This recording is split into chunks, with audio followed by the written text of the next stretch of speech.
I've known since my early teens that my mental health was unstable. When I was 13, I had poor self-esteem and thoughts of ending it all, but I brushed them off because I believed you could only be depressed when you self-harmed. I struggled for years with how I was treated by boys, and I ended up going to an all-girls school where I made friends who understood and supported what I was going through. I had an addictive personality and spent far too much of my time playing video games and on the internet. I was young, impressionable, and, unfortunately, a person who got walked all over far too easily. When I was 16, my parents split and I spiraled into a depression. I was on student exchange at the time, living overseas with a host family, and I felt so alone and confused. How had this happened? And why? I came out of my spiral for a few months when my host sister and her friends intervened, but eventually it became too much, and I returned to my home country diagnosed with severe anxiety. It continued to get worse as the years went on, and when I turned 18, I began drinking. It wasn't all the time, just every other weekend or so with my friends, where mostly we'd party at one girl's house and get really, really drunk.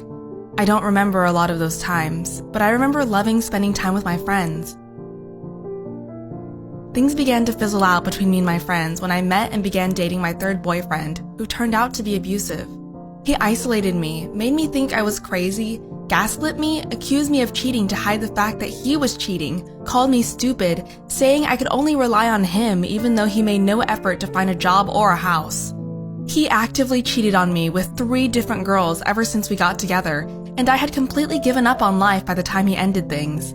I was broken, and I felt as though I would never be fixed.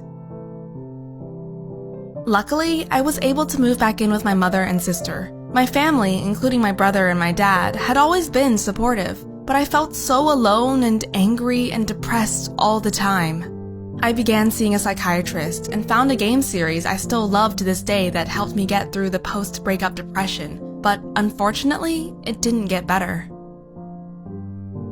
My ex had left a very expensive bottle of whiskey at my mom's from when we lived with her, and I drank all of it alone at night while playing my new favorite game series. I was riveted. I had found a way to numb the constant pain and sadness I couldn't stop feeling, and I drank the entire bottle within a few days. I remembered getting really drunk on my birthday with my ex and how mad he had been when I'd gotten sick, but now I didn't feel bad about it anymore. When I drank, I didn't feel bad about anything. It was soothing and made me feel good for a while. It became an obsession. My parents were okay with us having a drink once in a while like others our ages, but I began to hide it. I would walk to the bottle shop while my mom was at work and buy 2 bottles of their cheapest wine.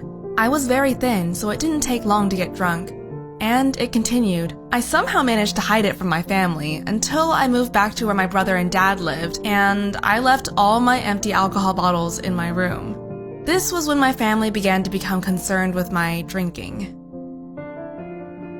I found a place to live with a girl who needed help with her house and children, and I lived with them for over 6 months. I met my 4th boyfriend in that time, and he took me to parties with his friends where I would get too drunk and he would have to take me home. I tried to curb my drinking problem after a nasty falling out with one of my friends, instead turning to smoking weed, which felt just as good. I never tried any other drugs. I was happy with the 2 within my reach.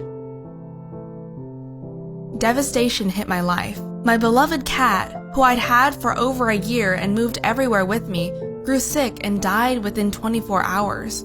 If I had been broken before, I was shattered now. I remember crying for 2 days afterward, the devastating numbness taking over me again.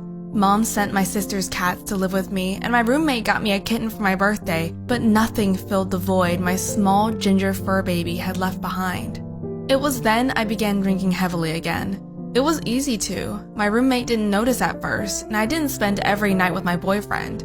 Then I got drunk looking after my friend's kids one day, and though she loved me very much, she didn't trust me after that. I was drinking more and more, and drinking heavier stuff too. I moved back in with my mom and tried to continue my drinking in secret. It was overcoming me. I was completely absorbed by it. Almost every waking minute was filled with the thought of the next drink, and it damaged my relationship with my family, my friends, and my boyfriend.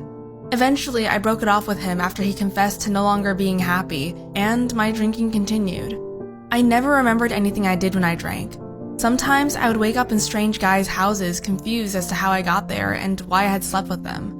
I was becoming abusive and scary, and too many people were afraid to interact with me. I began to grow scared of losing my family and of losing my health, so I began to do research into rehab facilities. I found one that had really great reviews, and though it took a few months, I managed to get admitted and attended rehab 6 months before my 23rd birthday. It was here I began to feel safe, to feel understood and listened to, and where I began to find myself again. I met people who were going through similar struggles, and I was finally diagnosed with major depressive disorder after I learned to manage and cope with my crippling anxiety. However, I relapsed when I completed my time there. I relapsed so badly, and I began to hide my drinking again, and again found myself in weird situations without remembering how I got there. My family intervened, and I was sent back to rehab again.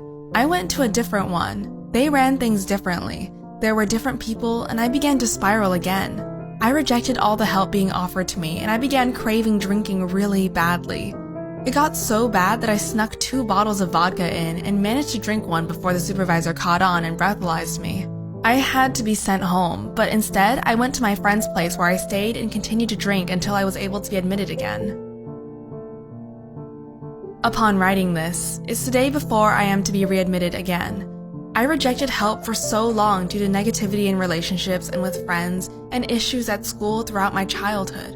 But despite everything I did, every bad thing I must have said or did, my family and the few friends I now have stuck by me through it. I recently told my host family what's happening, and though they are a bit confused about it, they are supportive as well. I have no idea what the future will bring, as I intend to stay in rehab a lot longer than the first time. I still struggle with depression and anxiety, but I now know that I have so many people around me who are willing to support me and love me throughout my recovery. I may have lost a lot of people through this, but in doing so, I realized who was actually there for me, and I don't intend to let any of them down again. But most of all, I don't intend to let myself down again. Sometimes things may seem completely hopeless, but there's always light at the end of the tunnel. Keep trying and working and loving yourself. Everything will be alright in the end.